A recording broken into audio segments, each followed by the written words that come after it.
pedimos que presten atención tanto al caso como a las herramientas, porque después tenemos que evacuarle la consulta a esta clienta que viene y nos consulta. Llega Valeria a nuestro estudio, ella tiene 34 años, nos comenta que se acaba de separar, que tiene una hija que se llama Sofía, que tiene 6 años. Un segundo que trate. ¿Puedo? Que tiene 6 años de edad y no sabe qué tiene que hacer para que el padre le pase la cuota alimentaria que le corresponde a la niña. Y a partir de tanto su vivencia como las preguntas que nosotros les vamos haciendo, su relato es el siguiente. Me separé hace 2 meses, pero desde ese momento no me pasa nada para mantener. No me pasa nada para mantener a la nena, y yo no tengo cómo hacerlo. Hace 15 años que estábamos juntos, no somos casados, solo convivíamos. Vivíamos en una casa que compramos hace 10 años, pero la puso a nombre de él. Antes alquilábamos. Además, él tiene un mini market que alquila en el centro, en donde los dos trabajamos. Pero desde que me separé,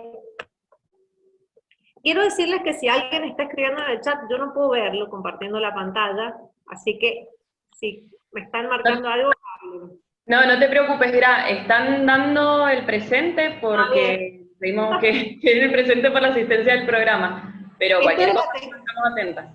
Dale, genial. Esto es la tecnología, a veces nos supera a todos, pero bueno, vamos. Él tiene un mini market que alquila en el centro en donde los dos trabajan, pero desde que me separé no me dejó ir más a trabajar. Nunca me pagó un sueldo, sino todo lo que ganábamos era para mantener a la familia, pero él manejaba la plata. No sé cuánto se ganaba por mes. Yo me junté con él a los 19 años. Al principio era muy cariñoso conmigo, siempre me llevaba a todos lados, me cuidaba, y como yo me llevaba mal con mi familia, decidimos irnos a vivir juntos. Él tiene 7 años más que yo. Nunca dejó que me faltara nada, pero no podía trabajar si no era con él. Era muy celoso siempre. Y desde que empezamos en el mini market se ponía más celoso con los clientes. Me decía que yo les coqueteaba, que seguro cuando él no estaba me trataba de levantar a los clientes, nunca me daba plata para mis cosas, hasta para comprar la ropa interior tenía que pedirle. Y después ya me empezó a tratar peor, que era una gorda puta, que si no me aguantaba él, que qué es lo que iba a hacer, que estaba cansado de mantenerme, y cada vez que yo le contestaba sus insultos se ponía más agresivo, incluso delante de mi hija, hasta que me tiró con un vaso. Y ese día decidí irme de mi casa con mi hija porque me daba mucho miedo. Incluso tenía un arma que era de su papá guardada. Ahora estoy viviendo en la casa de mi hermana hasta que pueda conseguir trabajo porque me traje la ropa de las dos solamente. Bueno, quédense con ese caso ahí, que a partir de lo que vayamos viendo en las herramientas que vamos a compartirles, después hay que evacuar la consulta.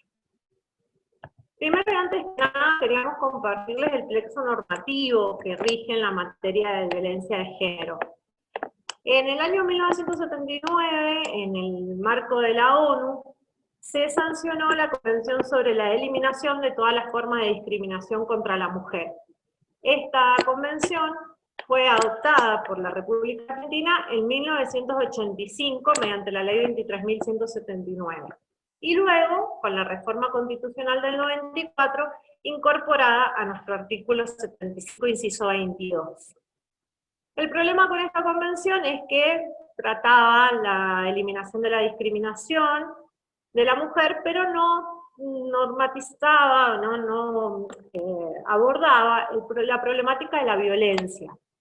Entonces, en el marco de la OEA, se vio este vacío de la Convención del 79 y se empezó a discutir la convención que se va a sancionar en el 94, que la conocemos todos como Belén do Pará. Esta convención es un hito histórico, que cuando hablamos de... Esperen que no sé qué...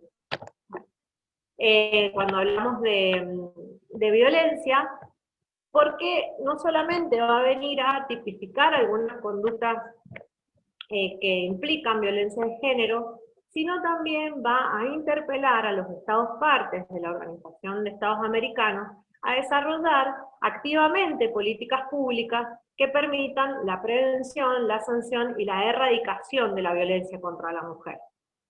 Esta ley Esta convención, que fue aprobada en el 94, va a ser ratificada por nuestro país en el 96. Yo los invito a que vayan a toda esta legislación que yo les voy a nombrar, porque en realidad son leyes para conocer, para abordar, porque siempre, no solamente en la normativa de las convenciones, sino en su fundamentación, encontramos siempre mucha argumentación para nuestros debates, para nuestros escritos. 15 años después del 96, recién en el 2009, nuestro país va a sancionar la ley 26485, que es hoy, si se quiere, nuestra piedra angular en lo que nosotros hacemos en el quehacer cotidiano con respecto a las problemáticas de violencia de género. Esta ley va a definir qué es lo que es violencia, va a interpelar, va a crear organismos y va a dar las directrices generales tanto a los organismos administrativos como a los organismos judiciales con respecto a los derechos que deben tenerse en cuenta a la hora de la mujer a la hora de abordar problemas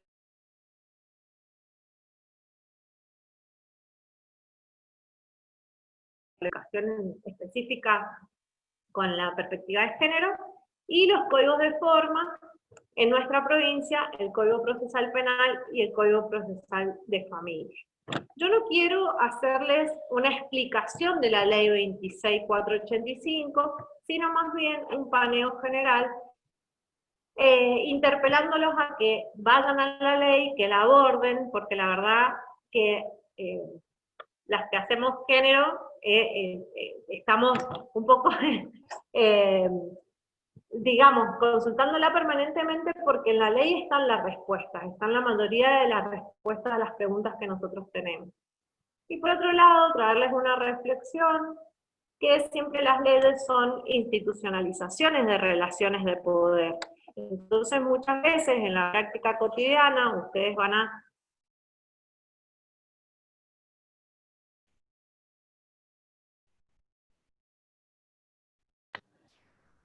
Graciana, se te trabó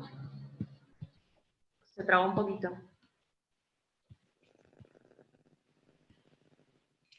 Nos sale el micrófono apagado, Graciana.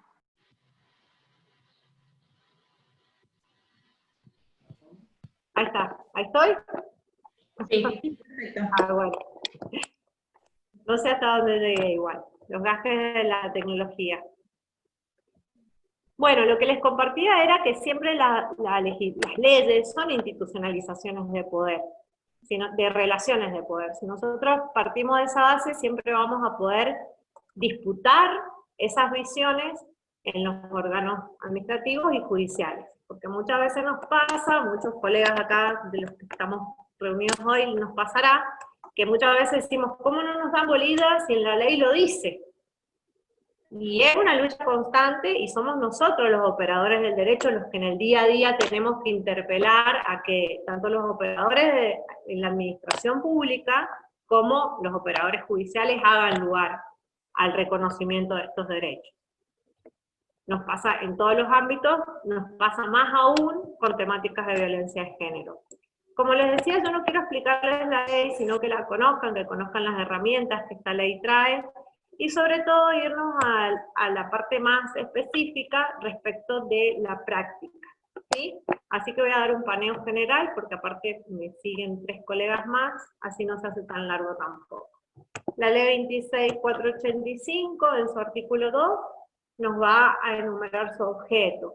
El objeto es tanto específico al Poder Judicial, pero también al Estado. Es la efectivización de esa interpelación que hace la Convención de Belén do Pará al Estado para que garantice efectivamente el derecho de la mujer a vivir una vida sin violencia. Entonces el artículo 2, específicamente con respecto al Poder Judicial, al acceso a la justicia, nos va a traer esto. El objeto de esta ley es hacer efectivo el acceso a la justicia de las mujeres que padecen violencia y la asistencia integral a estas mujeres, tanto así como el desarrollo de políticas públicas, etc. Yo los voy a invitar durante toda mi exposición a que lean la ley, porque es muy rica, esto es todo un breve resumen, pero siempre entre líneas encontramos mucha riqueza tanto para nuestros escritos y para nuestra práctica. El artículo 3 nos va a enumerar cuáles son estos derechos que se protegen. No solamente vivir sin violencia, sin discriminación, sino el acceso a todo tipo de derechos, que en el día a día esta desigualdad entre hombres y mujeres, que es cultural, que es histórica, se vaya puliendo y vayamos deconstruyendo los parámetros tanto de cualquier entidad pública, entidad privada, de los ámbitos laborales, domésticos, políticos, mediáticos, para que se defiendan, para que se hagan efectivo el goce de estos derechos.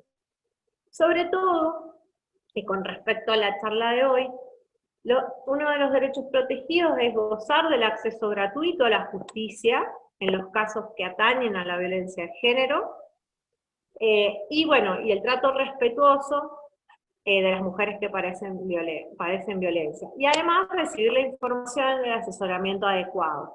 Muchas veces vemos que tanto en organismos administrativos, como es el ETI hoy, o en algunos juzgados o unidades fiscales, la mujer va, consulta respecto a algunas cosas, y como pasa en la consulta, generalmente la mujer va a preguntar una cosa específica, como era el caso de nuestra clienta Valeria, que venía por una cuota alimentaria, pero después, desmembrando su consulta, caemos en la cuenta de que es víctima de violencia. Entonces muchas veces, todos los organismos públicos o privados tienen que tener esta amplitud de recibir la información y el asesoramiento adecuado, porque muchas veces pasa que en el ámbito del ETI, por ejemplo, no se le informa a la mujer adecuadamente cuál es la medida que se está tomando, por qué se está tomando esa medida, cuáles son las herramientas que ella tiene, cuando en realidad se cae en la cuenta que esta mujer, que quizás vulnera derechos de sus hijos, también es víctima de violencia. O a veces caen a una fiscalía en donde no necesariamente hay una actitud de violencia, no hay un encuadre típico penal, pero no se le informa que tiene que ir a otro lugar. Nos pasa muchas veces, yo les cuento, yo soy de La Paz, yo estoy acá en este momento, La Paz tiene, por ejemplo, la unidad fiscal es Santa Rosa, La Paz. Ahora con la cuarentena, la fiscalía acá en La Paz está cerrada. Lo único que hay es la policía. Y generalmente la policía, en vez de informar que tienen que trasladarse hasta Santa Rosa o conducirlas hasta Santa Rosa a realizar las denuncias, directamente no le dan información, le dicen que están cerrados. Entonces, recibir información y asesoramiento adecuado es transversal a todos los organismos. Pasando al artículo 4 de la ley, este artículo vale la pena detenerse, leerlo detenidamente, porque es lo que nos hace comprender y abordar qué es violencia contra las mujeres. Y nos va a decir que violencia contra la mujer es toda conducta, acción u omisión que de manera directa o indirecta, tanto en el ámbito público como en el privado, basada en una relación desigual de poder, afecte su vida, libertad, dignidad, integridad física, psicológica, sexual, económica o patrimonial, como así también su seguridad personal. Quedan comprendidas las perpetradas desde el Estado o por sus agentes. Bien, y aclara que se considera violencia indirecta, a los efectos de la presente ley, toda conducta, acción o omisión, disposición, criterio o práctica discriminatoria que ponga a la mujer en desventaja con respecto del varón. El artículo 5 y el artículo 6 nos va a traer los tipos y las modalidades. ¿Sí? Esto es solamente un breve resumen. Si ustedes van a la ley, van a tener explicado de qué se trata la violencia física, la violencia psicológica, sexual, económica y patrimonial, simbólica y política. Y estos tipos de violencia, bajo qué modalidades se pueden dar. Últimamente, el año pasado, ustedes saben que se adoptó la figura del acoso, Y bueno, surge tanto la violencia de tipo política o las modalidades en el espacio público y pública y política son nuevas formas que se han incorporado a esta ley. Yo no me voy a detener acá porque tenemos mucho para ver, pero vayan a la ley, esto está sumamente explicado y nos responde muchas veces ciertas preguntas o dudas que tenemos respecto de si alguna de las consultas de nuestros clientes encuadran o no encuadran en violencia de género y qué se puede hacer al respecto. Pasa generalmente, y lo más difícil, son los tipos de violencia de género que se realizan o se perpetran fuera del ámbito familiar, como son la laboral, como son la obstétrica, incluso la mediática, que vemos generalmente todo el tiempo. Desde la Comisión de Género estamos permanentemente dando capacitaciones respecto a esto, en donde abordamos estos tipos, estas modalidades de manera específica. Así que si alguno está interesado en profundizar respecto de teoría de estos tipos de violencia, pueden estar atentos a nuestras capacitaciones también o pedir información. El artículo 16 nos va a traer los derechos y las garantías en los procedimientos judiciales y administrativos, que son la gratuidad de las actuaciones de patrocinio, la respuesta oportuna y efectiva, el derecho a ser oído, que la opinión de la mujer sea tenida en cuenta al momento de adoptar decisiones que afecten sus derechos, recibir la protección judicial urgente, esto que tanto nos está costando en época de pandemia, a proteger la intimidad, que los procesos sean de identidad reservada, que se participe y se informe. Muchas veces las mujeres no realizan la denuncia por miedo de que lo imputen al varón, y bueno, esto tiene que ver con la carencia de información. El trato humanizado, sobre todo evitar la revictimización de la mujer, la amplitud probatoria, teniendo en cuenta que generalmente estos tipos de violencia de género se realizan dentro de los ámbitos familiares generalmente, entonces se permite que sean testigos, igual que en el derecho de familia, que sean testigos los parientes, los amigos, no hay otra forma de probarlo. Incluso en algunos tipos penales basta con una pericia psicológica de la mujer. ¿Por qué? No hay otra forma de probarlo. El derecho a que la mujer se oponga a la realización de inspecciones sobre su cuerpo y que existan mecanismos eficientes para denunciar a los funcionarios que no garanticen los derechos o las garantías que esta ley reconoce. Y acá es donde me voy a detener un poquito más, así después puede seguir Gisela. Esta ley nos trae en su artículo 26 una enumeración de las medidas preventivas urgentes que nosotros podemos solicitar.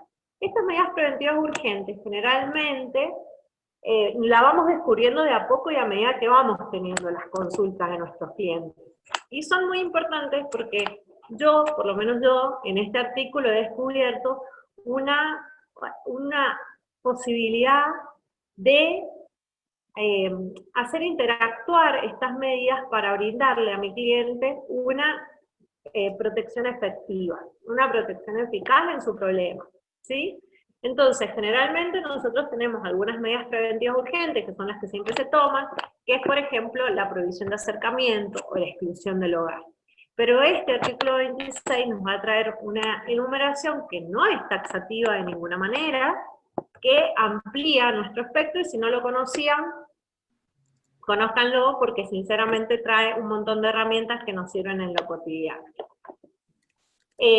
Lo que se puede pedir por estas medidas preventivas urgentes, no solamente la prohibición de acercamiento, como les decía, sino que cesen los actos de perturbación e intimidación, que se restituyan de manera inmediata los efectos personales, si es que la mujer no tiene intención de retornar a lo que era el hogar conyugal, o incluso si la violencia se realizó en un lugar laboral y los efectos personales de la mujer quedaron en ese lugar.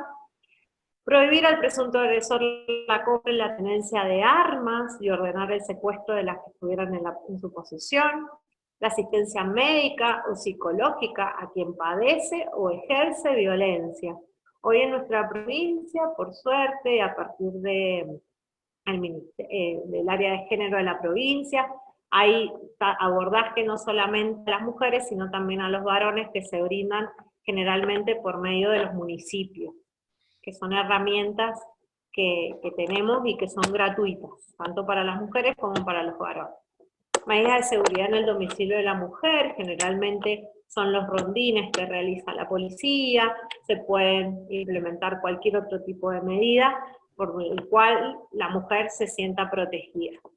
Bien, y toda la medida, como les decía, toda medida necesaria para garantizar la seguridad.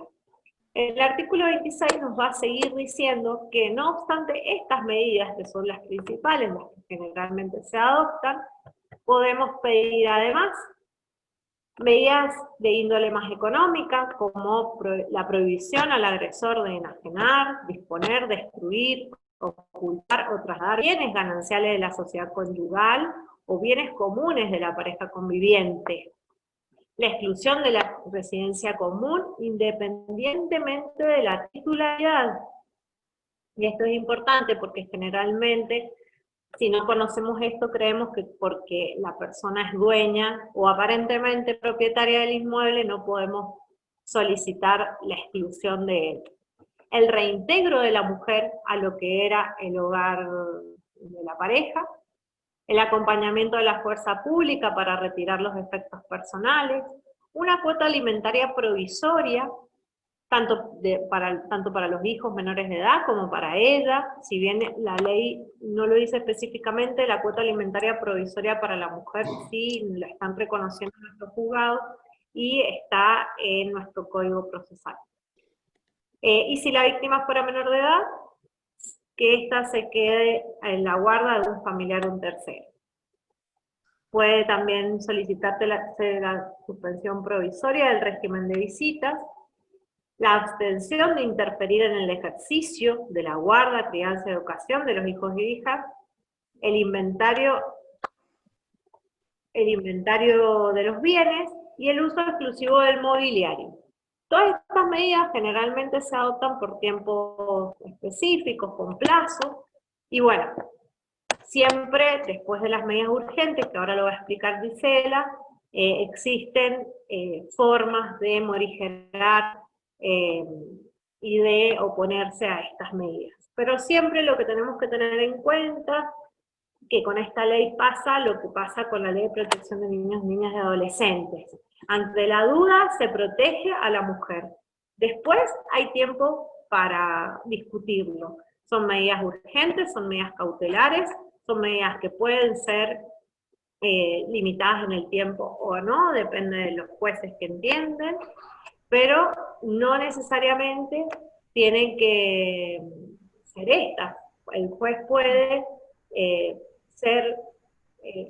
inventar o darse maña en el momento para generar medidas que tiendan a la efectiva tutela del derecho. Eso va a depender, como estamos viendo en nuestro juzgado, de la situación concreta y de la audacia que tenga el juez que nos toque para evitar que se siga dando esta situación de violencia contra la mujer. Bueno, espero no haber ido muy rápido, ahora va a seguir Gisela, todo lo que tiene que ver con el proceso específico de justicia de familia. Hola. Hola, ¿me escuchan? Doctora, te escuchamos un poco bajito, la verdad, pero te escuchamos. Sí, he tratado de solucionarlo, pero no he podido. No, no hay problema. ¿Me escuchan bien o muy bajo? Yo escucho bien, no sé si en el chat alguien quiere ir diciendo algo. ¿Ahí me escuchan mejor? Sí. ¿Sí? Bueno. Sí. Bueno, yo les voy a hablar del proceso en los juzgados de familia. Si bien el código que fue sancionado en el año 2018 a través de la ley 9120, el Código Procesal de Familia y Violencia Familiar, habla de lo que es habla de lo que es la violencia intrafamiliar, no habla precisamente de violencia de género. Sí debemos equiparar las normas de este proceso a la violencia de género. Debemos equiparar y hacer transversal todo lo que es la perspectiva de género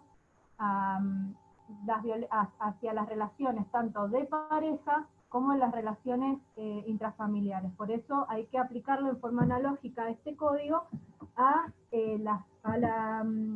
la violencia de género y a la violencia intrafamiliar. Disculpen, pero estoy con la computadora un poco complicada, por eso apagué el video. Bueno, ¿quiénes pueden realizar la denuncia? En el artículo 77 y 78 del Código Procesal dice que pueden realizar la denuncia todas las personas capaces, los niños, niñas y adolescentes, en forma directa, siempre que tengan una capacidad progresiva, o por medio de sus representantes legales, o los órganos administrativos capaces de poder realizarlo. Las personas que tengan intereses, las personas afectadas, quienes tengan la obligación de realizarlos, ya sean los establecimientos educativos, los establecimientos de salud, o funcionarios públicos. ¿Me escuchan bien? Sí, doctora, una pregunta. En la pantalla nos aparece un cartel rojo que, bueno, ahora justo se desvanece. No sé de qué es. Ah, bien. Y ahora ya no es la pantalla. No, soy yo. Yo estoy compartiendo, pero no sé por qué me sale el cartel ese. Bien, bueno, perfecto. No sé. Vamos a tratar de que no salga. Me dice que tengo que alejarlo. Si lo dejo ahí, no me sale. Sí, ahí está perfecto, se ve bien. Ana, porque estoy yo con la computadora, mira, no te puedo explicar cómo estoy. ¿Ahí escuchan mejor? Sí, sí, doctora.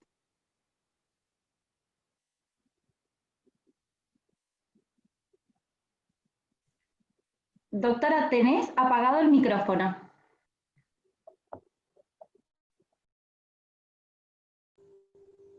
Ahí está. Y eso que hicimos una prueba a las 5 de la tarde con las colegas y funcionó de maravilla. No sé por qué ahora no.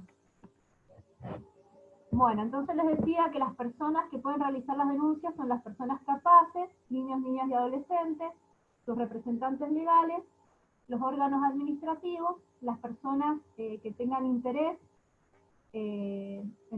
respecto a las personas afectadas, por supuesto, y las personas que tengan obligaciones como los profesionales de la salud, la educación y todo funcionario público que tenga conocimiento de esta situación.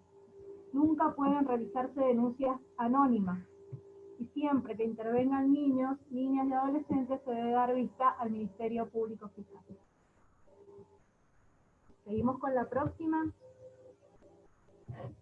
Bueno, ¿dónde se pueden realizar las denuncias? En los juzgados de familia o de violencia familiar en turno, con competencia territorial. Ustedes saben que existen los juzgados de familia departamentales en Las Heras, Ciudad, Godoy Cruz, Luján, Lavalle, La Paz, San Martín, en los distintos departamentos. Entonces se debe hacer la denuncia de acuerdo al domicilio donde resida la persona. Lo pueden hacer en forma personal en el juzgado de familia o a través de la página MED, que ahí se ha señalado en la filmina, con patrocinio letrado, ingresando en forma virtual la demanda con el patrocinio del abogado o abogada que haga la denuncia. En virtud de la acordada, la 29505, a partir de marzo de este año, hay un formulario, que es el de abordaje de violencia familiar. Se puede ingresar la denuncia en forma personal, es decir, sin patrocinio letrado, a través de ese formulario que te va pidiendo una serie de requisitos, o por WhatsApp, donde se puede hacer la denuncia, o por teléfono. En esa página está detallado todos los teléfonos, los números telefónicos, los números de WhatsApp, donde se pueden hacer las denuncias correspondientes. En las seccionales policiales, que después lo va a decir la doctora Eugenia Moyano, y en los organismos habilitados para las distintas recepciones de denuncia. ¿Seguimos, Graciana?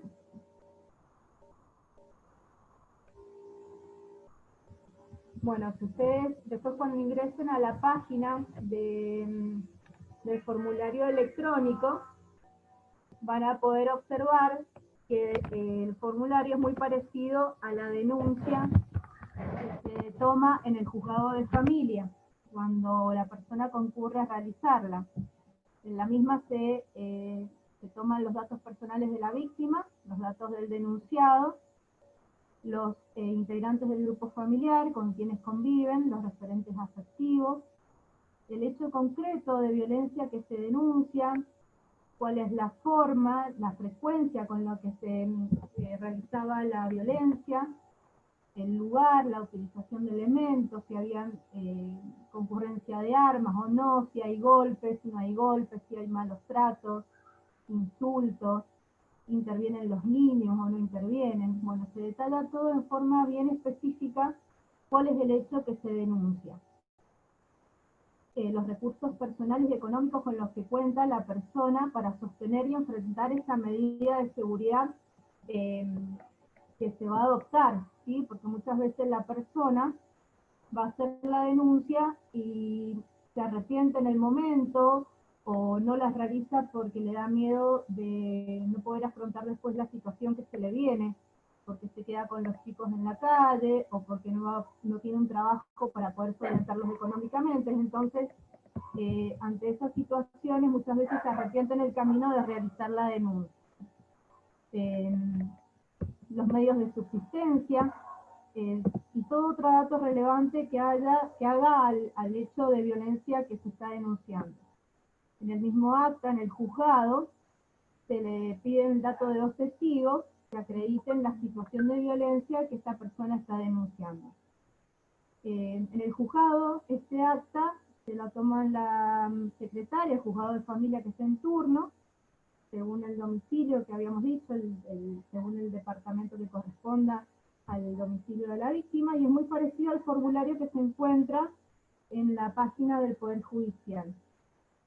Y bueno, cuando uno hace la denuncia a través de la vía virtual con un patrocinio letrado, debe denunciar las mismas circunstancias y los mismos objetivos tipificados en este código.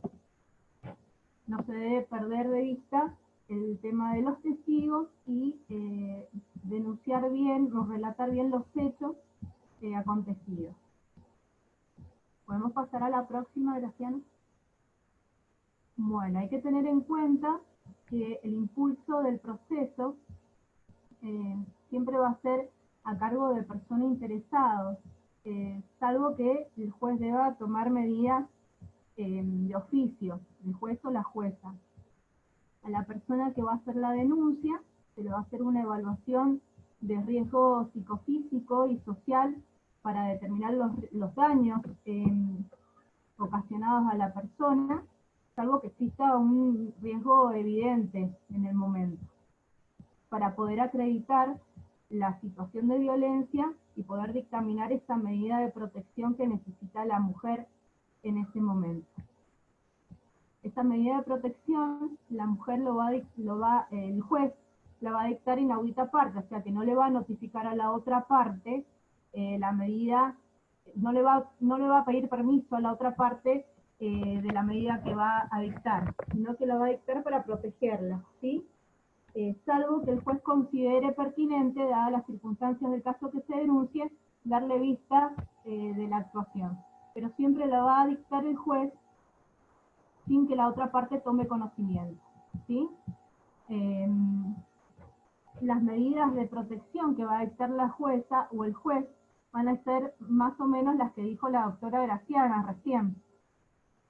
La prohibición de acercamiento, la exclusión del hogar, el reintegro al hogar, el tratamiento terapéutico hacia la persona afectada o hacia la persona que ha cometido el hecho de la agresión, la restitución a la vivienda, se pueden fijar alimentos provisorios, como así también el cuidado personal y un régimen de comunicación provisorio, lo que no significa que después la mujer no tenga que pedirlo en materia civil en forma definitiva, a los alimentos, la visita y el cuidado personal, ¿sí?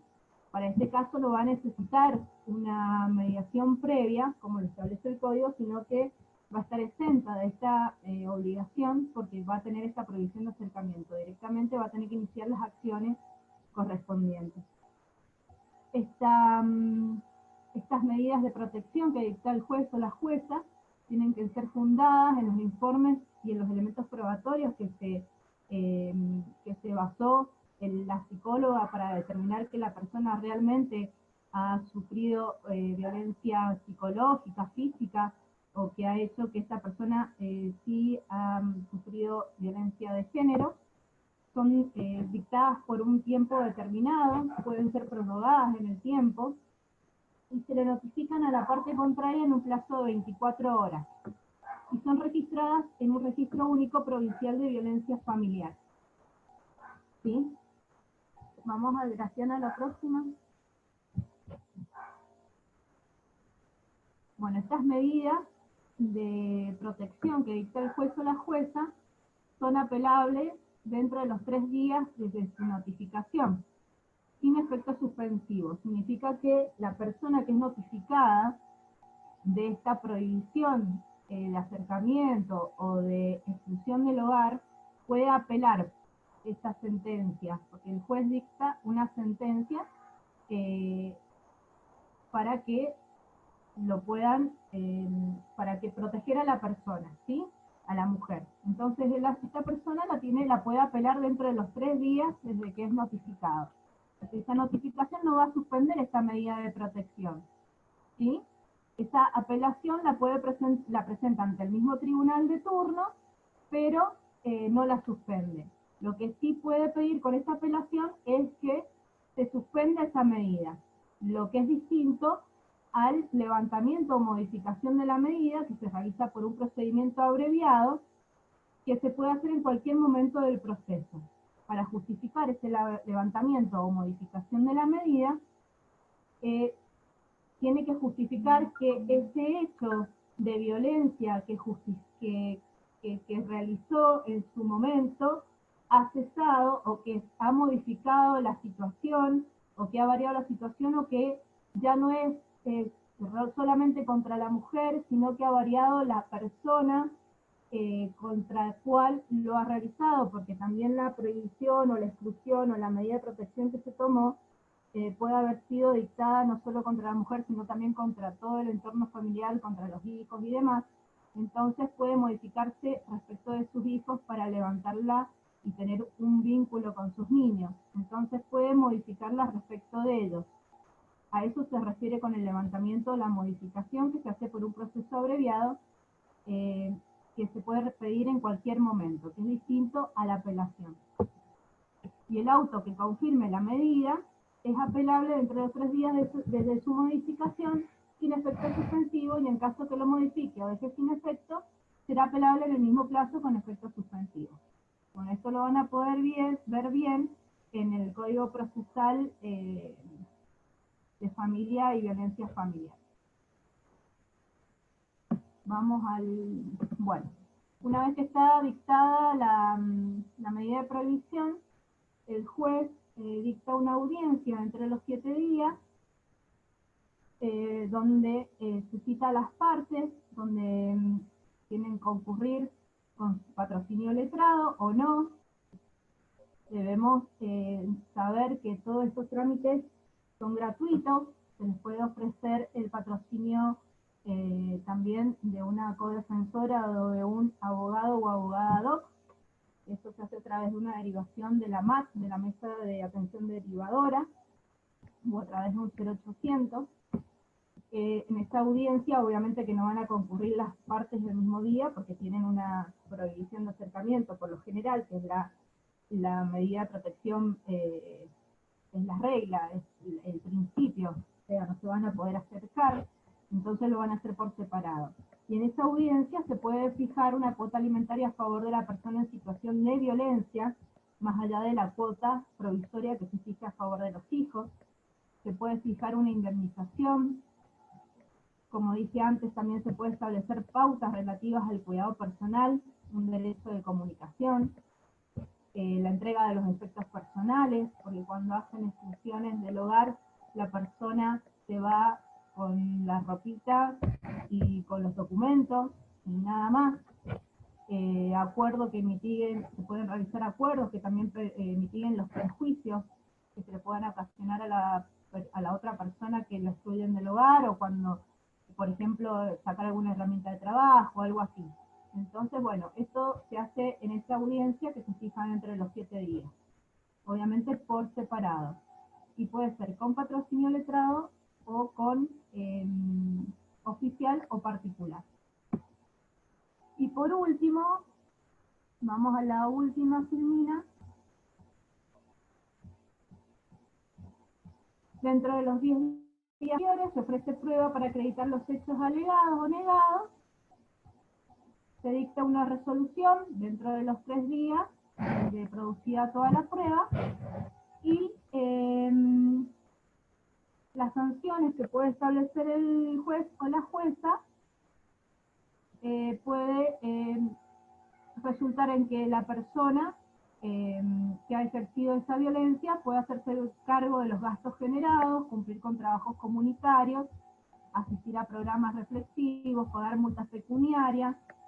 No, estas sanciones no son taxativas, son simplemente enunciativas, pueden ser mucho más amplias, y pueden, como dije anteriormente, revocarse, cesar o modificarse estas medidas de protección, siempre a solicitud por parte interesada, y el proceso que hace referencia a esto es el proceso incidental. Luego de estas medidas, cuando termina el proceso, obviamente sigue con un control periódico por parte de los jueces y los órganos especializados, y al cabo de 12 meses, si no ha tenido movimiento la causa, termina en el archivo. Bueno, yo les pido 1000 disculpas porque no he podido darles la charla como a mí me hubiese gustado. No he podido participar con el video y la verdad que me puse bastante nerviosa con el audio y demás, así que bueno, les pido 1000 disculpas y espero que hayan entendido, y bueno, me pongo a disposición para cualquier pregunta. Muchísimas gracias. No, doctora, nada para pedir disculpas porque ha sido súper claro, así que muchísimas gracias. De nada, gracias a ustedes.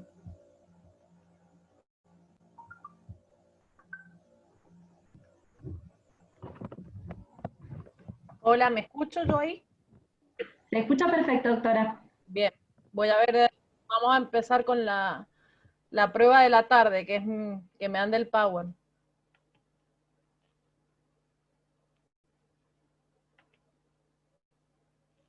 ¿Ahí se ve?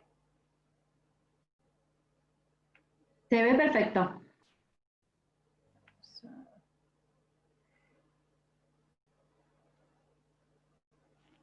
Bien, bueno, si se ve bien y se escucha bien, empiezo. Yo y la doctora Sayavedra vamos a hablar de la parte de violencia ante la justicia penal provincial, en mi caso, y la doctora en la justicia federal. Bueno, sumándonos a todo lo que dijo la doctora Furlotti sobre que existe un plexo normativo que siempre hay que tener presente, internacional y también nacional, en los casos en donde se aborda la temática de violencia de género, o sea, que siempre hay que tener en cuenta esa normativa internacional, incluso los fallos de la Corte Interamericana, que sirven mucho, como ella dijo, para fundar, particularmente en la parte penal es muy oral, entonces los alegatos y demás hay que hacerlo de una manera quizás más fundada, más preparada, y todo ese elemento normativo y fallos internacionales siempre sirven.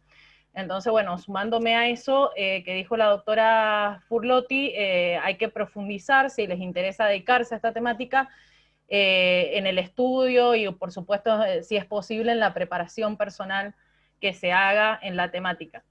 Dentro de la justicia penal tenemos que partir, obviamente, de que ante la situación que nos plantee un cliente debe haber alguna situación que constituya un delito, que sea un tipo penal, porque sin duda que en muchas situaciones se nos viene a consultar si es una mujer y tiene hijos a cargo por la situación alimentaria y demás, y hay detrás siempre un trasfondo de violencia que puede o no tener una denuncia previa, que puede o no haber una prohibición de acercamiento que quizás es necesario tomar porque vemos que la mujer sigue estando en riesgo, pero toda esa situación de violencia psicológica puede o no constituir un tipo penal que podamos denunciar, sino en la parte penal, en lo que yo me voy a adentrar, estoy suponiendo que la situación de violencia ha sido una lesión o una amenaza o un abuso sexual que nos lleve a meternos dentro de ese ámbito, ¿sí? Las denuncias dentro del marco de la 26485 la puede tomar en realidad cualquier juez. O sea, una mujer en situación de violencia podría haber ido, cuando hablaban ahí de la situación de departamentos como La Paz y otros departamentos más alejados, puede haber ido a un juez de paz, y el juez de paz le tiene que recepcionar la denuncia y tomar las medidas urgentes, muchas las del artículo 26 de la ley que vieron recién, y después derivará en su caso a la fiscalía en turno, a la parte de familia para que ella haga las acciones civiles de familia, pero sí o sí tiene que tomar algún tipo de medida de protección, y puede ser cualquier juez. Eso es importante saberlo, y eso está en la ley, ¿sí? En la 26485.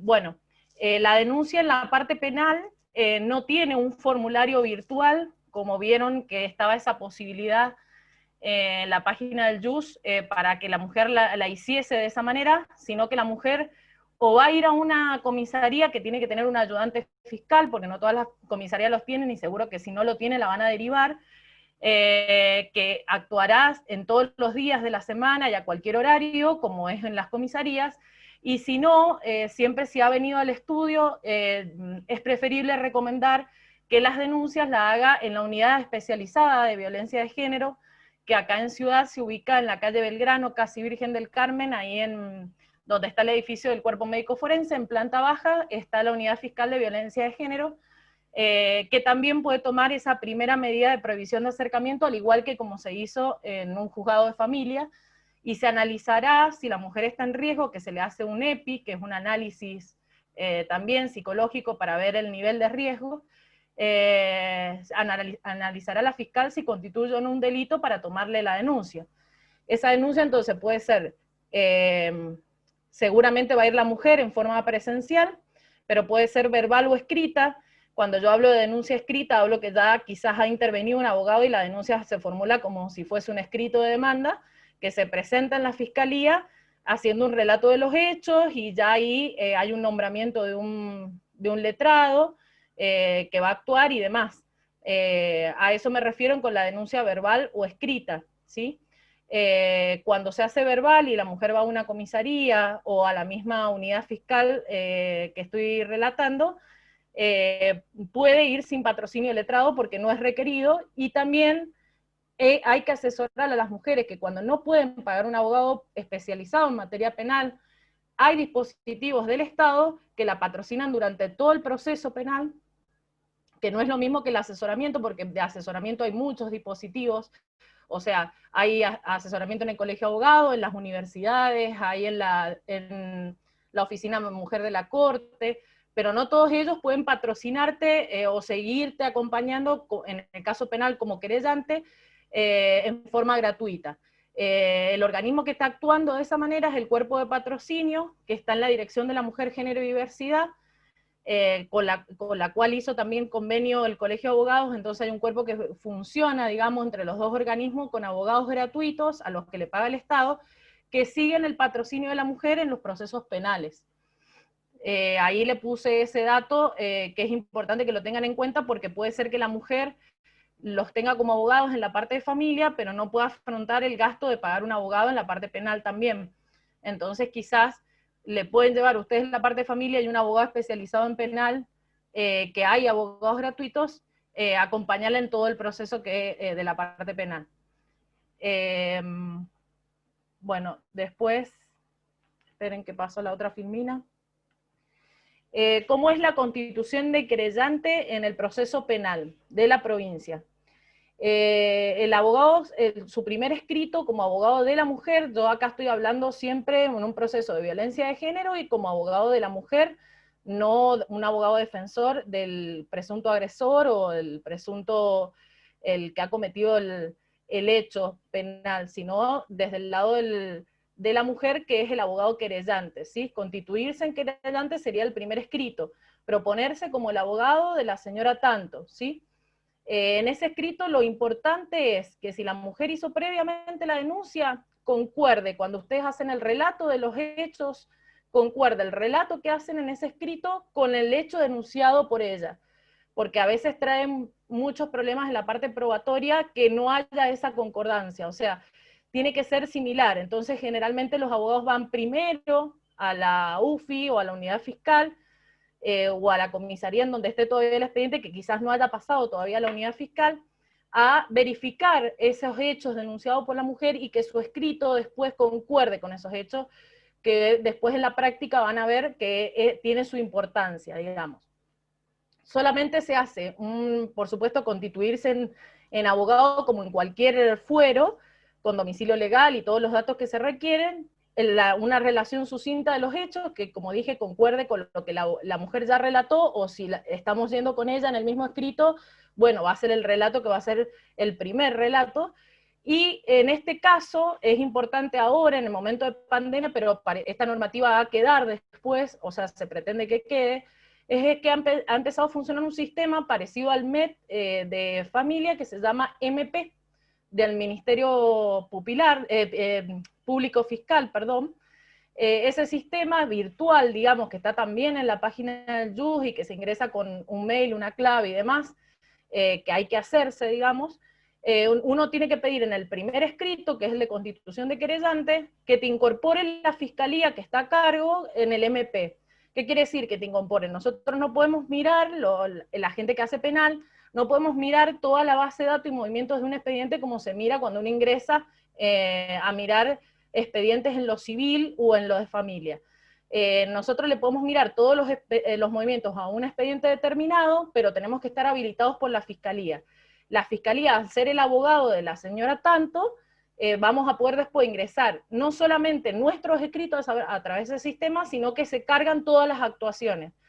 Tienen un funcionamiento bastante mejor que en la parte civil, que es que se han ido incorporando todas las actuaciones del Ministerio Fiscal, apenas las hace, ya se incorporan, uno las va siguiendo y va presentando y subiendo los escritos. Pero siempre es mejor que desde el primer escrito que uno presenta en fiscalía, ya sea en el momento inicial o si se han constituido en querellante en un estado más avanzado, que te habiliten en el MP. Eso es un dato importante a tener en cuenta para cuando hacen el primer escrito, ¿sí? El abogado querellante en la parte de violencia de género específicamente, es un abogado que va a acompañar a la mujer, ¿sí? Que ha hecho la denuncia, pero también va a controlar el actuar del fiscal. Generalmente el fiscal está, hablándolo como más en criollo, como de parte de la mujer, porque es el que acusa, pero en las actuaciones hay que acompañar a la mujer y controlar al fiscal. Generalmente nuestra postura va a concordar si somos querellantes, pero personalmente he tenido la experiencia de situaciones en las que se reitera prueba que es innecesaria y se revictimiza, que se debe pedir, por ejemplo, que en una audiencia determinada uno estar atenta a que la mujer salga de la sala, sea sala virtual o de la sala de audiencia, porque sabemos que se va a revictimizar por los hechos de los que se va a hablar, y quizás el fiscal o quien esté actuando por la fiscalía, el empleado, lo que fuese, o secretario, no lo advierte. Entonces, no hay que como quedarse y no estar atento a que por más que vaya conjunta la actuación de la fiscalía y la querella, en general, tenemos que controlar la actuación del fiscal. Por supuesto que yo considero un requisito importante que no lo prevé la ley, sino que está surgiendo en muchísimos fallos en la actualidad, que cuente con perspectiva de género, que eso requiere un abordaje mucho mayor y no es para darlo en esta charla, pero sí me gustó ahí citar algunos requisitos que considero importantes en cuanto a ello, que es reconocer las relaciones de poder que hay entre los géneros, o sea, entre los varones y las mujeres, porque de esto se parte cuando se trabaja en esta temática, que las medidas protegen a la mujer. ¿Y por qué? ¿Por qué a la mujer? ¿Por qué violencia de género no es violencia contra el hombre, sino siempre contra la mujer? ¿Y por qué? Porque mucha gente, hasta abogados, te dicen que por qué se protege a la mujer, ¿sí? Solamente. Que dichas relaciones vienen de una construcción social históricamente desigual, que esas relaciones de poder de las que hablaba Graciana se presumen y existen, y lo que tienen que hacer si uno va en defensa del hombre es desvirtuarla, porque se presume que existe una relación de desigualdad, que las mismas atraviesan todo el entramado social, por lo tanto se trasladan a lo jurídico y hay una interseccionalidad. Esa palabra quiere decir que toda la normativa que vimos, nacional e internacional, va a atravesar los procesos, y para que nosotros defendamos bien a una mujer, si nos gusta actuar en esta temática, tenemos que tener la perspectiva y trasladarla a nuestro accionar diario, ¿sí? Hacer valer, obviamente, todos los derechos que figuran en los códigos y en las leyes respecto de la mujer. Ahí están enumerados los artículos, y creo que más adelante hay un detalle específico de los derechos en la parte penal. Primero vamos a hablar acá de la prueba en los procesos penales, que quería destacar algunas cuestiones importantes, como creo que ya lo mencionaron las chicas, que en estos casos de violencias hay una libertad probatoria, que se llama un principio de libertad probatoria, que no es cualquier prueba para probar cualquier cosa, sino que se va a admitir prueba que no se admitiría en un proceso civil, que no es lo mismo probar un accidente de tránsito que un hecho de violencia de género. El caso del testigo único es cuando, como dijeron las chicas, el único testigo de la situación vivida, como puede ser un abuso sexual, es la propia mujer. Entonces, en un expediente de abuso, solo con su denuncia y la pericia, puedo tener una sentencia condenatoria, ¿sí? Que hay un conjunto de pruebas que acompaña esa, como los testigos que por ejemplo, en un proceso civil serían los testigos de oídas, que es que la mujer le contó en algún momento tal situación. Todo ese conjunto de pruebas de testigos, audios, mensajes y lo que fuese, forman un conjunto de prueba indiciaria, prueba que me va a llevar, junto con las pericias y demás, a una determinada sentencia. Y juega muy importante en esta temática de violencia y en este fuero. Que es importante que, aunque vayamos por la querella, se pueda contar con un perito de parte o perito de control en la parte psicológica. Las pruebas las hace el cuerpo médico forense en lo psicológico, en la parte penal. Cuando haya abuso, funciona un organismo que se llama EDEAS, y siempre es importante contar con un perito de control de ser posible, ¿sí? Porque toda la parte de pericias, y para nosotros poder movernos como abogados, impugnando, no impugnando, observando una pericia, siempre tenemos que tener un acompañamiento y la pata del psicólogo, que nos va a decir a dónde apuntar, qué preguntar y demás, porque eso obviamente que no lo vamos a saber, ¿sí? Evitar la revictimización siempre y durante todo el proceso. Eso es evitar que la citen innecesariamente por ejemplo, para hacer una pericia psicológica, aplicarle 20 técnicas y hacerla ir 20 veces, que con a lo mejor la limitación de 2 o 3 técnicas aplicadas en una sola entrevista o en 2 entrevistas se pueda lograr el mismo objeto. No presenciar, como dije antes, una audiencia cuando sabemos de lo que se va a hablar y sabemos cómo ella esté preparada o no, porque hemos hablado muchísimo con ella y hemos estado acompañando a esa mujer. Entonces sabemos que esa situación le va a causar algún efecto, algún daño, tratar de evitarla, pero siempre estar atentos, digamos, a esa situación, que no tenemos que esperar que Fiscalía se hubiese dado cuenta que ella tenía que salir de la sala de reunión, porque no se dio cuenta, y lo tuvimos que hacer nosotros. Entonces, un poco con lo mismo que hablábamos antes. algunas medidas cautelares, aparte de la prohibición de acercamiento y demás, que también se toman en fiscalía. Específicas de penal puede ser el secuestro preventivo de armas cuando las tiene aunque no las haya usado específicamente en esta situación de agresión. Ponerle sistema de localización georreferencial se refiere a las pulseras electrónicas que se ponen cuando los varones generalmente han violado más de una vez la prohibición de acercamiento y después se lo denuncia por amenazas y también hay alguna situación de lesión, y se juntan como 2 o 3 delitos, entre ellos una sucesiva violación de la prohibición de acercamiento, se utiliza generalmente esa medida, la tienen que pedir, obviamente ustedes si son abogados querellantes. Prisión preventiva cuando son delitos graves, le llamo a que en el Código Penal tengan pena de más de 3, la prisión preventiva al principio del proceso la tiene que pedir también el abogado constituido en querellante.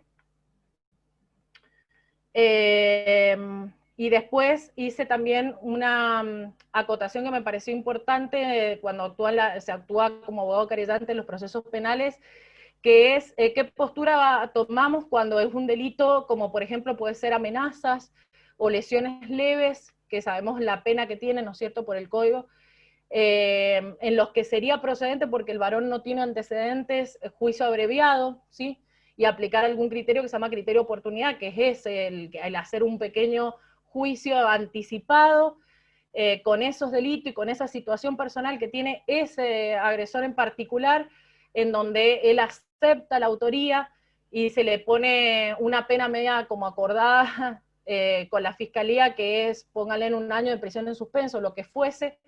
Y cuando esos criterios de oportunidad en los casos de violencia, nosotros como querellantes tenemos que oponernos, aunque también hay resoluciones existen resoluciones, digamos, del Ministerio Público que les recomienda a los fiscales que en los casos de violencia de género no hay que aplicar estos criterios de oportunidad y hay que ir al debate y al juicio oral, porque es la manera de averiguar la verdad real y lo que viene de la Convención Belén do Pará en adelante.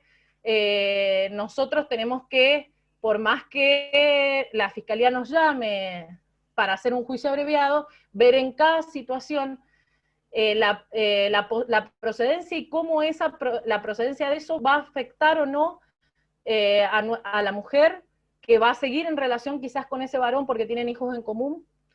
Entonces, ¿qué es mejor? Y que se analiza en cada situación, ¿sí?, concordar o no con Fiscalía en un juicio abreviado, que cuando son delitos graves hay que oponerse, por más que la Fiscalía tenga su postura, oponerse a que se aplique un criterio de oportunidad o no. En los delitos graves me refiero, por ejemplo, a una situación de abuso sexual.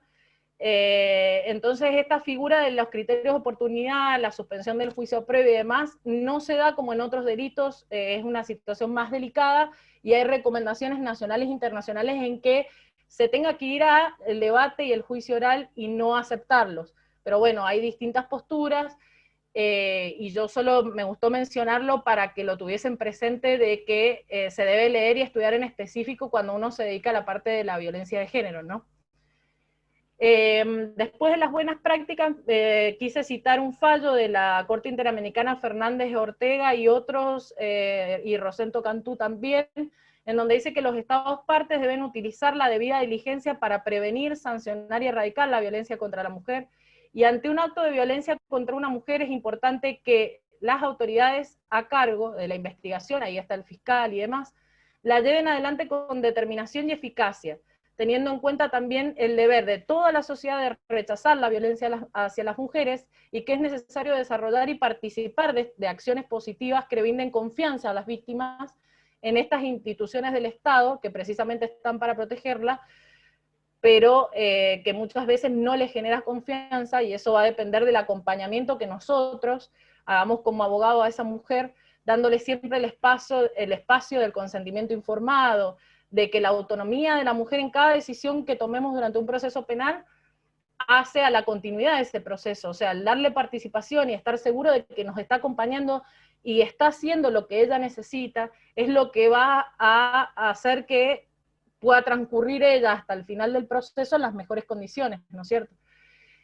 Por eso puse acompañamiento interdisciplinario previo, durante y post proceso penal, disponibilidad profesional permanente, A esto me refiero, por lo menos yo digo lo que hago yo en mi caso, no solo en penal, porque también hago derecho de familia, que la parte penal es muy delicada y si como abogados recomendamos seguir la parte penal, o ya vino la mujer con un proceso penal iniciado, es estar a disposición, es no con la secretaria del juzgado, sino a disposición con celular abierto todo el tiempo para esa mujer, que no sé si eso es empatía, como le llaman, y todo eso, yo le llamo a ser un buen abogado, y que el abordaje interdisciplinario sea que no tengamos no la vergüenza, pero el temor a decir, mira, tenés que hacer un acompañamiento psicológico porque verdaderamente esa pata no la va a cubrir un abogado con el teléfono abierto, sino que uno va a estar para cuando lo necesite, pero necesita su acompañamiento por un especialista, ¿sí? Porque estamos hablando acá de situaciones como más delicadas y demás. Y las derivaciones profesionales cuando como profesional no podemos seguir a cargo de una causa que sea compleja, que una derivación oportuna también es actuar con perspectiva de género, a mi criterio, cuando uno no se siente capacitado para acompañarla, no desde lo psicológico, ni mucho menos, sino que en un proceso penal hay que tener la capacitación suficiente y demás, y muchas veces llegan casos que tienen aristas penales, y el mismo abogado que le lleva otra cuestión a la mujer, le lleva a lo penal sin tener esa preparación suficiente, que implica un montón de cosas, algunas de las que ya hablé. Entonces, bueno, esa es más o menos la parte en la justicia penal provincial de los aspectos que yo consideré como destacados a hablarles, pero bueno, si después me quieren preguntar algo, lo vemos más adelante. Ahora va a hablar la doctora Sayavedra de la parte federal, cuando la denuncia ingresa por ese fuero, ¿sí? Bueno, buenas tardes. ¿Se escucha bien? Se escucha perfecto, doctora. Bueno, yo quería contar que recientemente, en los últimos años, hemos tenido más casos de violencia de género que han sido denunciados en la justicia penal federal. Bueno, debemos recordar que la jurisdicción federal es restrictiva, es de excepción, y procede en determinadas materias o en razón de determinadas personas o determinados lugares. Lo que ha ocurrido estos últimos años ha sido que se han presentado varias denuncias por abusos, acosos y otros tipos de violencia que ocurren dentro de las fuerzas, como el Servicio Penitenciario Federal, el Ejército Argentino, las Fuerzas de Seguridad como Gendarmería Nacional, Policía Federal Argentina, pero también podrían ocurrir hechos así en tribunales federales y ahí quedaría habilitada este fuero de excepción.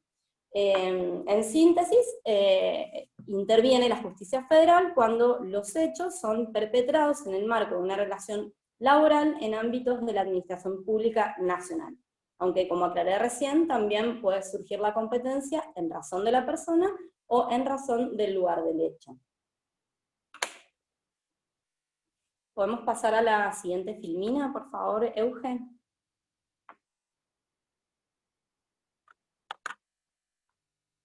Bueno, el tema es dónde y cómo denunciar.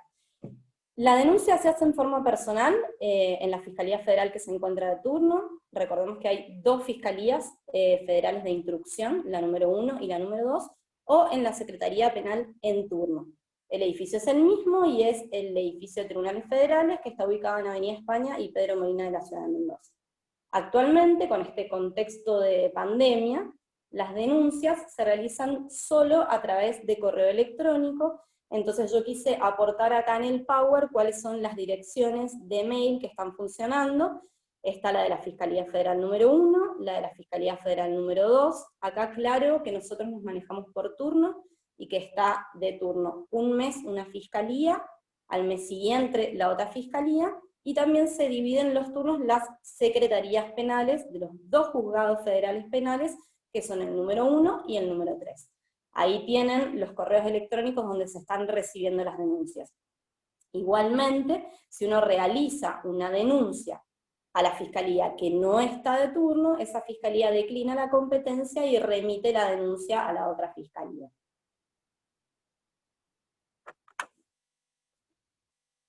Podemos continuar, Eugen.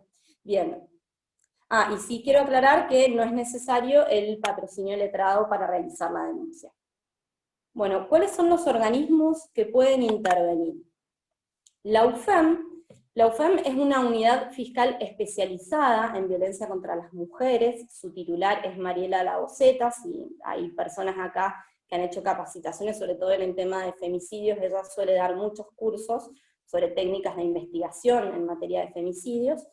Y la UFEM, como les decía recién, es una unidad fiscal, o sea, lleva a cabo investigaciones. Tiene dos tipos de competencia. Tiene competencia ordinaria en Cava, en Ciudad Autónoma de Buenos Aires, respecto de algunos delitos como por ejemplo los femicidios. Y además tiene competencia excepcional, o sea, competencia federal, en los casos en los que, como mencionaba anteriormente, ocurren en establecimientos de utilidad nacional.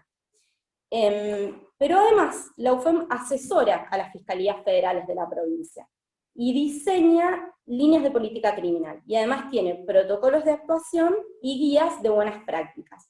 Por otro lado, también lo que hace la UFEM es recabar la información de cómo van trabajando las fiscalías federales de las provincias y sistematiza esta información. Después, por otro lado, tenemos la DOVIC, que es la Dirección General de Acompañamiento, Orientación y Protección a las Víctimas, que depende también de la Procuración General de la Nación. La DOVIC trabaja interdisciplinariamente, trabaja en red además, y acompaña en el abordaje de las víctimas durante todo el proceso penal, desde el primer contacto que tienen con la víctima y a lo largo de todo el proceso penal. ¿Quién le da intervención a la DOVIC? Son las fiscalías las que pueden solicitar la intervención de la DOVIC. Y es muy interesante porque trabajan en las provincias, trabajan en red, tienen dispositivos a nivel nacional. Después, otro de los organismos que puede intervenir, yo lo puse acá, puse el Ministerio Público de la Defensa. En realidad lo puse, esto es algo muy reciente, en un caso reciente se ha constituido como querellante, o sea, en representación de la víctima que se ha constituido como querellante, el Ministerio Público de la Defensa. Entonces, en una causa estamos trabajando en forma articulada el Ministerio Público Fiscal con el Ministerio Público de la Defensa. Pero sí les quiero contar que dentro del Ministerio Público de la Defensa, en un área que está a cargo de la doctora Marcela Rodríguez en Buenos Aires, se ha creado en las provincias el cargo de defensor de la víctima. Si no me equivoco, no sé si se ha modificado algo recientemente, pero acá en Mendoza ya se había rendido para este cargo y ya estaba la terna, pero bueno, todavía no está en los nombramientos ni se han asignado los recursos para que se genere este cargo de defensor de la víctima que, como les digo, funciona dentro del Ministerio Público de la Defensa. Y en esta capacitación, en esta charla, en este encuentro, estamos hablando puntualmente de violencia de género, pero me pareció importante hacer mención a que en los casos de trata de personas, el Ministerio Público Fiscal tiene una procuraduría específica, que es la Procuraduría de Trata y Explotación de Personas, que es la PROTEX, que depende de la Procuración General de la Nación, y está a cargo de Marcelo Colombo y de Alejandra Mann. Por otro lado, nosotros trabajamos en las causas de trata con el Programa Nacional de Asistencia y Acompañamiento a las Personas Damnificadas por el Delito de Trata.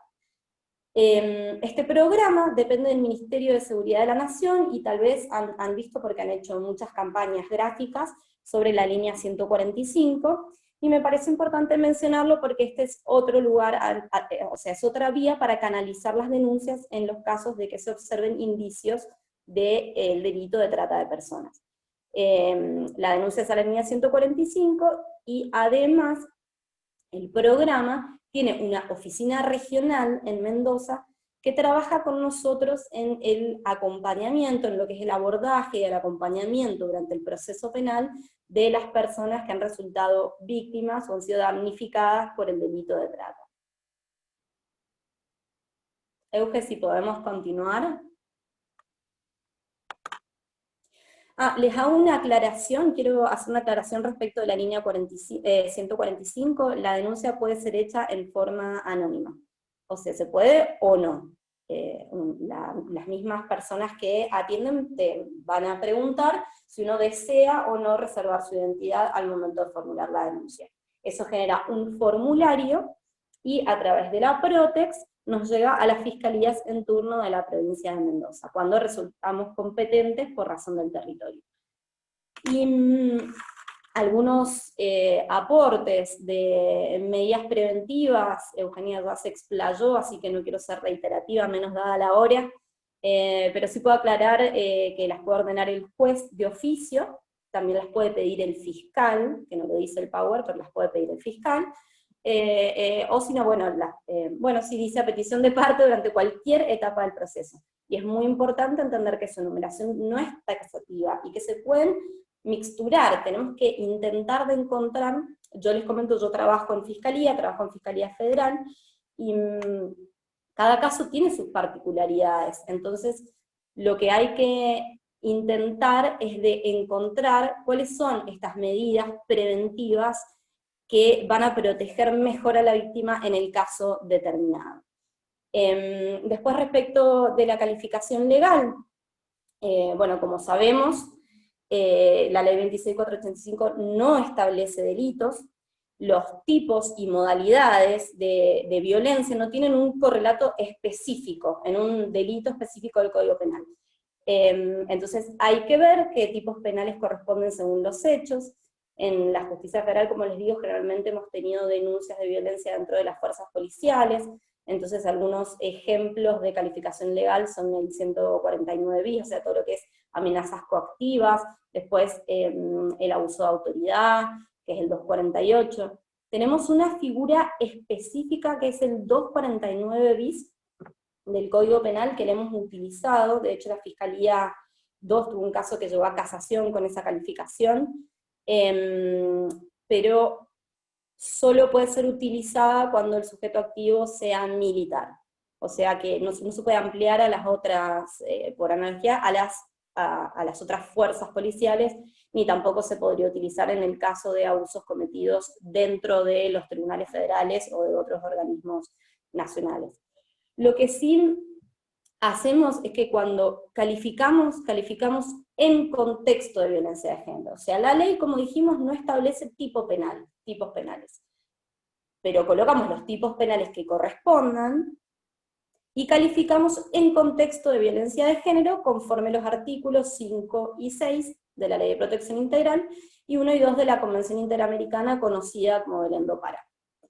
Respecto del principio de amplitud probatoria, también hablaron las compañeras, ahí tienen la normativa, si quieren el artículo 16 inciso 1 y el 31 de la Ley de Protección Integral, y finalmente el deber de debida diligencia reforzado, que como recomendación, bueno, también habló Eugenia recién, pero recomendaría también leer el caso de la Corte Interamericana de Derechos Humanos de Campo Algodonero, y para que entendamos el deber de debida diligencia, que está contemplado en el artículo 7, inciso B, de la Convención. ¿Por qué resulta reforzado? Resulta reforzado porque este fenómeno de violencia contra las mujeres es un fenómeno que no podemos revertir, que no podemos frenar, y además es contra todas las mujeres del mundo. Entonces este deber de debida diligencia que tiene el Estado se encuentra en estos casos reforzado.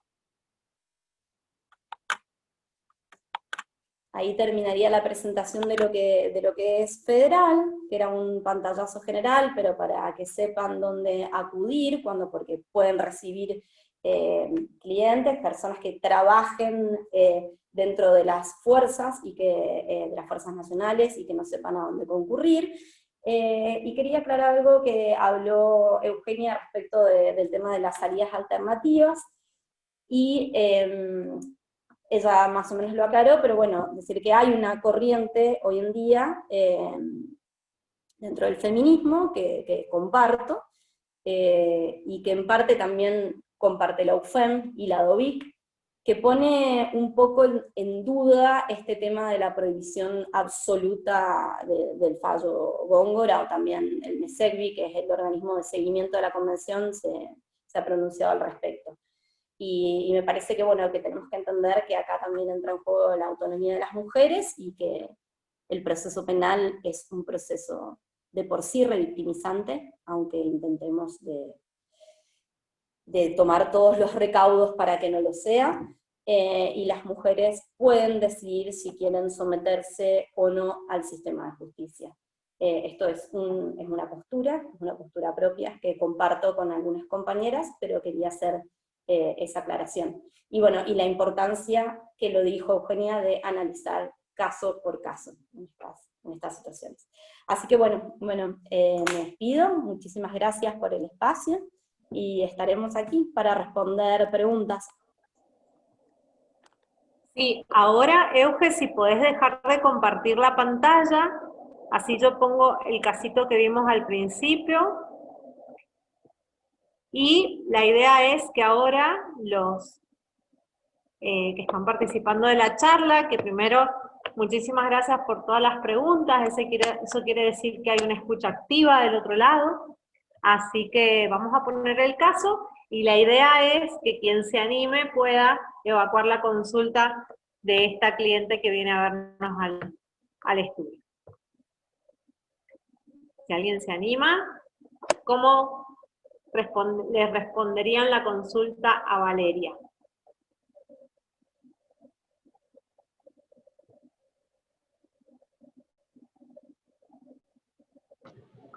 Nadie. Si podés poner en ver presentación, porque se ve muy chiquito. Ahora lo vemos.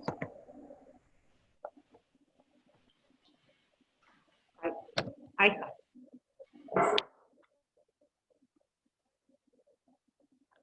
También, si alguien no se anima a hablar, nos puede ir escribiendo en el chat y nosotros lo leemos, no hay ningún problema.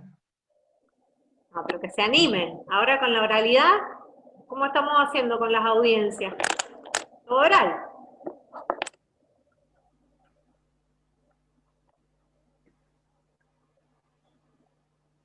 Una cosa que por ahí tenemos que tener en cuenta a la hora de las prácticas es que muchas veces cuando la mujer va de manera espontánea, tanto a una fiscalía como a un juzgado, ya sea de familia competente o cualquier otro juzgado, generalmente se le imponen, como decíamos al principio, solamente una previsión de acercamiento, una exclusión del hogar, pero muchas veces no se realizan medidas un poco más profundas, como el inventario de bienes, la prohibición de tener armas. Si no tenemos algún inspector del juzgado, de la fiscalía, que tenga perspectiva amplia respecto a estas medidas que pueden tomarse, generalmente nosotros siempre aconsejamos hacer nosotros las medidas de protección.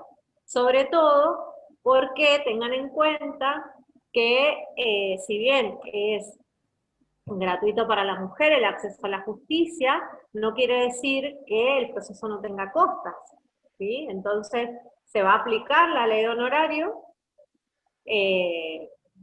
con costas a la otra parte. ¿Nadie va a compartir? Gracias. Acá nos habían escrito la doctora Campos, proceso por violencia familiar con la audiencia para arreglar alimentos y visitas. Y la doctora Flores, lo primero que haría es formular la denuncia y sumar la exclusión del hogar convivencial y una medida de seguridad. ¿Y nadie pediría el reintegro de la mujer de esa vivienda? Sí, el reintegro a la vivienda y la protección del uso de armas. Exacto. ¿Y qué más? ¿Qué hacemos con el mini market? Perdón, yo te sigo leyendo. También la doctora Matus dice pediría una medida de protección. La doctora Giacchini preguntarle qué quiere hacer ella y qué le da seguridad. Vuelven a decir atribución de la vivienda conyugal. Posteriormente pediría el reintegro a la vivienda, además compensación económica. En el mini market se podría pedir algún tipo de inhibición hasta que se resuelva la situación. Siempre es muy importante lo que decía la doctora Giacchini en el chat, que es preguntarle a la mujer qué es lo que quiere. Nosotros podemos sugerir, podemos acompañar, podemos brindarle el abanico de posibilidades, pero siempre preguntar ella con qué medidas se siente cómoda o qué medidas está dispuesta a sostener y a que se adopten en su favor. No la podemos obligar a que se tomen medidas que ella no quiere. Hay algo que quisiera agregar en ese sentido, me parece muy importante este tema, para hacer una intervención responsable frente a un caso de violencia, es primero que digamos, hacer la denuncia en base a lo que la mujer quiere es fundamental. Primero porque eso va a tener en cuenta cuál es la situación en la que se encuentra la mujer, va a tener en cuenta el contexto en el que se encuentra la mujer y la situación psicológica de esa mujer al momento de hacer la denuncia.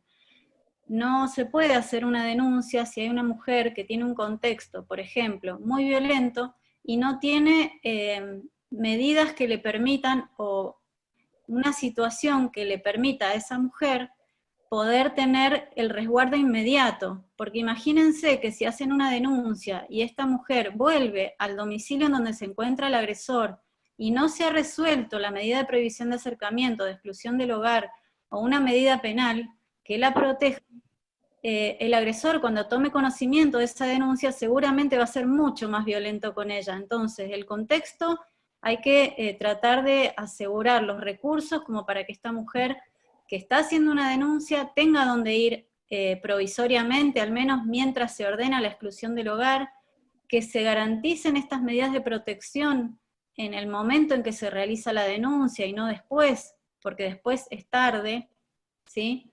Y además, hablar con la mujer para saber cuál es su voluntad, cuál es su deseo y cuál es la necesidad que plantea al momento de hacer la denuncia. Hay que conocer bien el caso, hay que indagar adecuadamente qué está sucediendo para saber qué medida adoptar y qué medida solicitar, si es de familia, si es penal la medida que se va a solicitar, hasta qué punto se encuentra en riesgo la vida y la integridad física de esa mujer.